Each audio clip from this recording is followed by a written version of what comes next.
দাদা, হ্যাঁ বলেন। দাদা 500 টাকার মাংস ভাত দেন তো। 500? হ্যাঁ 500। দেখি 500 টাকার মাংস কয় পিস পাই। পাবেন মোটামুটি, খারাপ না, ভালোই পাবেন। কয় পিস দিলেন?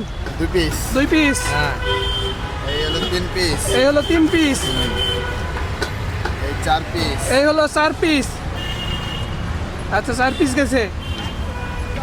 এই 5টা। এই হচ্ছে 5টা। আরেকটা দিন। আর একটা পাবো। আচ্ছা, এই হলো 6টা। এই হচ্ছে 6টা। এই হলো 500 টাকার মাংস। এই প্যাকেজটা কত? এটা হচ্ছে 500। এই পুরো প্লেটটা 500 টাকা। 500 টাকা। এর সাথে ভাত আনলিমিটেড যা নিতে পারে। এ কয়জন খাইতে পারবে? ওভারঅল হচ্ছে 5 জন তো নর্মালি খেতে পারবে। তাই? আচ্ছা দেখুন, এই হচ্ছে 500 টাকার মাংস ভাত। এই যে দেখুন।